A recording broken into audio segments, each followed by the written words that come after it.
भारत के इतिहास में पहली बार ऐसा होने जा रहा है जब पाकिस्तान की वायुसेना भारत से कहीं ज्यादा बड़ी और ताकतवर बन जाएगी। और ये सब कुछ बहुत ही जल्द होगा। ये बात मैं नहीं कह रहा हूं, वायुसेना के दिए हुए आंकड़े कह रहे हैं, भारत के प्रतिष्ठित मीडिया संस्थान कह रहे हैं। और इस वीडियो में मैं आपको प्रॉपर चार्ट दिखाऊंगा जिससे कि आप पूरा मामला समझेंगे बहुत आसानी से कि हमारी वायुसेना की हालत इस समय किस लेवल पर गिर रही है। सबसे बड़ी बात, मेरी रिक्वेस्ट आप सभी लोगों से यही होगी कि ये वीडियो बहुत सीरियस है।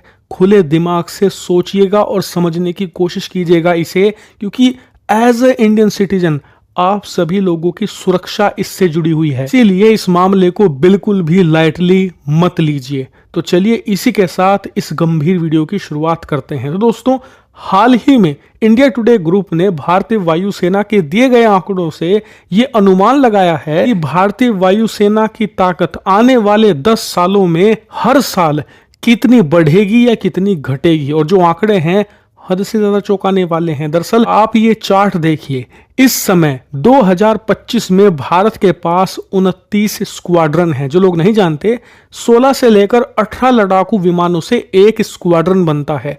और भारतीय वायुसेना को अगर 2 मोर्चे की लड़ाई लड़नी है, यानी कि चीन और पाकिस्तान दोनों से लड़ना है, तो हमें कम से कम 40 से लेकर 42 स्क्वाड्रन लड़ाकू विमानों की चाहिए। यानी कि फिलहाल हमारे पास 13 स्क्वाड्रन कम है लड़ाकू विमानों की जो हमें डेजिग्नेट हुए हैं। और इस हिसाब से 200 से ज्यादा लड़ाकू विमानों की कमी से वायुसेना जूझ रही है। इतना ही नहीं, 2027 तक यानी कि आने वाले 2 सालों में स्थिति थोड़ी बेहतर होगी। हम करीबन 30 स्क्वाड्रन तक पहुंच जाएंगे। लेकिन उसके बाद क्या?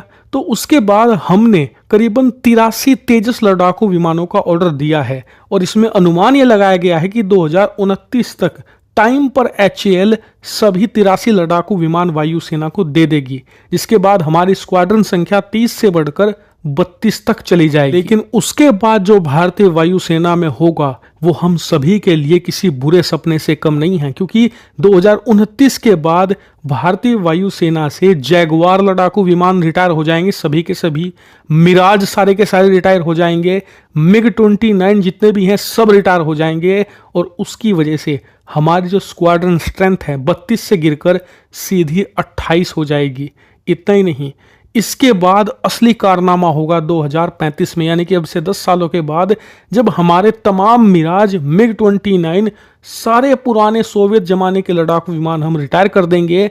स्थिति यह हो जाएगी कि हमारी स्क्वाड्रन स्ट्रेंथ 25 तक गिर सकती है। अगर ऐसा होता है ना, तो हम सबका सबसे बुरा सपना सच साबित होगा, क्योंकि उस समय तक पाकिस्तान की वायुसेना के पास भी लगभग इतने ही लड़ाकू विमान होंगे। और भूलिएगा मत, इनमें बहुत सारे ऐसे होंगे जो स्टेल्थ कैटेगरी के होंगे। जी हाँ, पाकिस्तान के पास बल्कि इससे 5 साल पहले ही 2030 तक स्टेल्थ लड़ाकू विमान चीन और तुर्की दोनों से आ जाएंगे और वो हमसे ज्यादा ताकतवर बन जाएंगे। इतना ही नहीं, आपका सवाल यह होगा कि यार हम एमका लड़ाकू विमान भी तो बना रहे हैं, 2035 तक वो भी तो बन जाएगा। तो बात आपकी सही है। उसी को लेकर अनुमान यह लगाया गया है कि अगर भारत का जो इंडिजिनस लड़ाकू विमान बनाने का प्रोग्राम है, जिसमें हम तेजस मार्क 2 बना रहे हैं, एमका बना रहे हैं, और का लड़ाकू विमान बना रहे हैं, ये सारे के सारे सफल हो जाते हैं, तो जी हाँ, जितने भी लड़ाकू विमान की हमने टाइमलाइन बनाई है, समय पर हम बना लेते हैं, समय पर वायुसेना को दे देते हैं,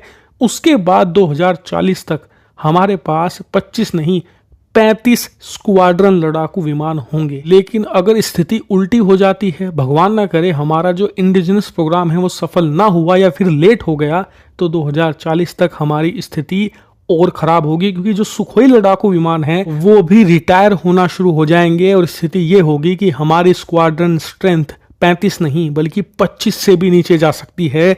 यानी कि स्थिति गंभीर है। और इस अनुमान ने यह बात साफ जता दी है कि हमारी वायुसेना को एक मेजर ओवरहोल की जरूरत है, एक मेगा ऑर्डर। खास करके जो हमारा MMRCA है, जिसके तहत हम 114 लड़ाकू विमान खरीदने वाले हैं, उसे हमें जल्द से जल्द पूरा करना पड़ेगा। वरना 2030 तक यानी कि आने वाले 5 सालों में जो हमारे साथ होगा वो भारत के लोग बिल्कुल भी बर्दाश्त नहीं करने वाले। रही बात स्टेल्थ लड़ाकू विमानों की, तो देखिए अब तो डेस्परेशन आ चुकी है। अब तो F-35 नहीं मिल रहा तो सुखोई ही खरीद लो। कोई भी ले लो, लेकिन स्टेल्थ लड़ाकू विमान वायुसेना को देने होंगे। बिल्कुल भी काम नहीं चलने वाला, क्योंकि एम का 2030 से पहले आपको मिल जाएगा, इसकी संभावना फिलहाल तो दिखती नहीं। हालांकि इस पूरे अनुमान पर और वायुसेना की खस्ता हालत पर आपका क्या मानना है, जेन्युइन कमेंट दीजिएगा, जो भी आपके मन में है। फिलहाल इस वीडियो में इतना ही। Thank you very much for watching video. जय हिंद दोस्तों, मेरे वीडियो में आपका स्वागत है। और ये जो वीडियो आपने बहुत ही लेटेस्ट और बहुत ही इंटरेस्टिंग वीडियो जो आपने देखी है, इससे बहुत कुछ हमें सीखने को मिलेगा। और जो भारतीय सेना के मीडिया संस्थान हैं और जो भारतीय सेना के प्रमुख हैं, उन्होंने भी साफ तौर लफ्ज़ों में कह दिया है कि आने वाले समय में अगर भारत को 2 फ्रंट वॉर करनी पड़ गई तो भारत की स्क्वाड्रन इतनी घट चुकी होगी कि पाकिस्तान, भारत के इतिहास में पहली बार पाकिस्तान के पास वायुसेना का एक बहुत ही बड़ा बेड़ा होगा।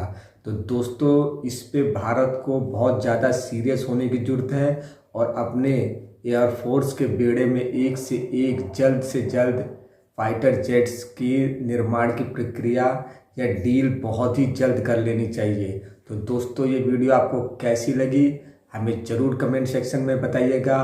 और हो सके तो हमारे इस चैनल को सब्सक्राइब कर लीजिए, क्योंकि सब्सक्राइब करने से ही हमें जो प्रेरणा मिलती है, उससे वीडियो बनाने के हमें बहुत ही अच्छी वीडियो हम आपके लिए लाते रहेंगे और बनाते रहेंगे। तो दोस्तों, मिलते हैं। जय हिंद।